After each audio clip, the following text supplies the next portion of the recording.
معزز محترم بزرگان قوم ملت، نوجوانان اسلام اور میرے دینی بھائیوں، ہر قسم کی تعریف اس اللہ رب العالمین کے لیے ہے جس نے ہم لوگوں کو، ہم مصلیان کرام کو پھر 7 دن کے بعد پھر ہمیں ایک ساتھ ایک جگہ مل بیٹھ کر قرآن و حدیث کی روشنی میں کچھ باتیں سیکھنے اور اپنے ایمان کو مجلہ مصفا کرنے کی ہمیں توفیق بخشی ہے۔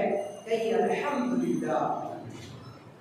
معزز سامعین، درود و صلوات و سلام کے پھول نچھاور ہوں تمام انبیاء علیہ السلام پر، بالخصوص ہمارے آخری کڑی تاجدار مدینہ احمد مجتبی سرور کونین سید المرسلین محمد بن عبداللہ صلی اللہ علیہ وسلم پر لاکھوں کروڑوں درود و سلام نازل ہوں۔ اللہم صل و بارک۔ معزز سامعین، آج کا خطبہ جمعہ جس موضوع کو لے کر میں کھڑا ہوا ہوں وہ ہے صلاۃ چھوڑنے کے نقصانات، نماز چھوڑنے کے نقصانات۔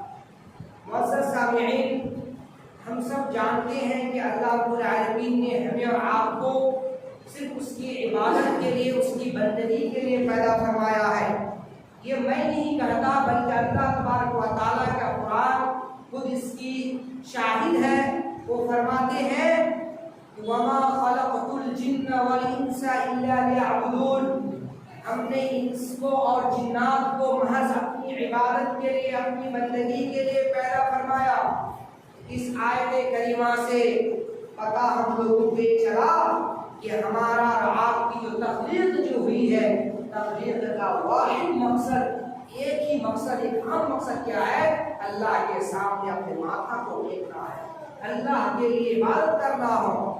میرے بھائیوں، صلاۃ کی اہمیت قرآن و حدیث کے اندر بے شمار وارد ہوئی ہے۔ آپ قرآن اٹھائیے، آپ قرآن پڑھتے جائیے، سورہ فاتحہ سے لے کر سورۃ الناس تک 114 سورتیں ہیں۔ تمام سورتوں میں کہیں نہ کہیں قرآن کے اندر نماز کی گرتوں کو بتایا گیا ہے، اس کی اہمیت کو بتایا گیا کہ نماز ہر حال میں پڑھ سکتے، چاہے آپ خوشحالی میں ہوں، چاہے آپ بیماری کی حالت میں کیوں نہ ہو، آپ نماز ہر حال میں پڑھیں۔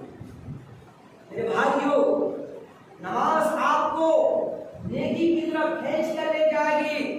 نماز پڑھنے سے آپ کے چہرے کے اندر تروتازگی پیدا ہوگی۔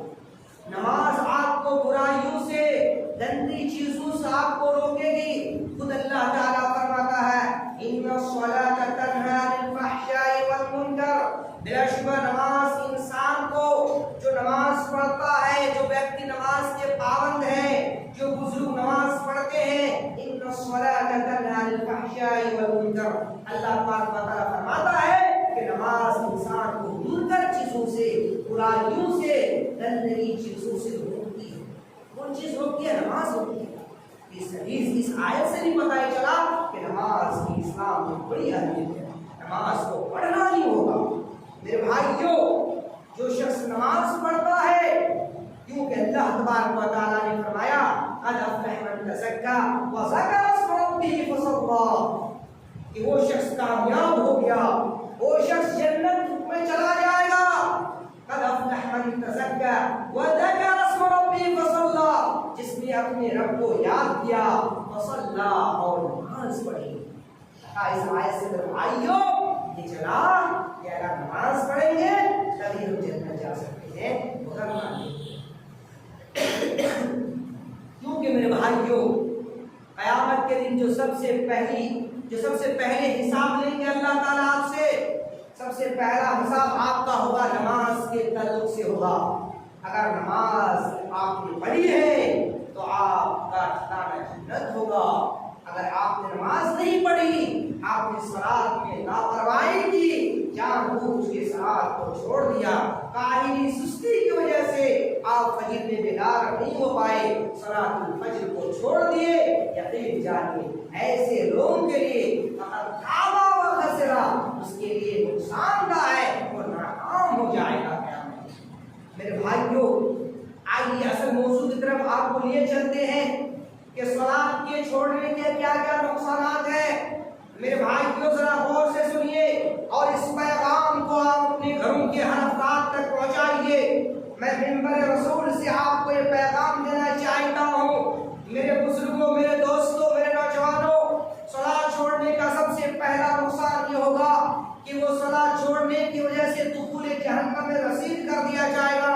میں نہیں کہتا، اٹھائیے سورۃ المدثر کی آیت کریمہ میں رب کائنات ارشاد فرماتے ہیں اِلَّا أَصْحَابَ الْيَمِينِ، مگر دائیں ہاتھ والے فی جنات یتساءلون، دائیں ہاتھ والے جو اس حال میں جس کو نام اعمال دیا جائے گا، فی جنات یتساءلون، وہ جنتوں میں بیٹھے ہوئے ہوں گے، وہی جنت میں جائیں گے، عن المجرمین، اور جہنمیوں سے سوال کریں گے، کوشچن کریں گے، اس سے پوچھیں گے ما سلککم فی سقر، اے میرے دوست، اے میرے باپ، تم تو دنیا کے اندر عیش و آرام کی زندگی گزارتے تھے، تم کو بہت زیادہ ٹائٹ فٹنگ کپڑا پہنتے تھے، تمہارا گھر تو وہ عالیشان تھا، تم تو اللہ کے راستے میں زکات و خیرات کیا کرتے تھے، بس تم کیوں جہنم میں چلے گئے ہو؟ میرے بھائیو، وہ جہنمی کہے گا، ذرا غور سے سنیں گے میرے بھائیو، اللہ تبارک و تعالیٰ سورہ مدثر کے اندر ہی کہا ہے، جہنمی سے جب پوچھا جائے گا تم جہنم میں کیوں آ گئے ہو؟ سقر کہتے ہیں جہنم کے ایک وادی کا نام ہے میرے بھائی،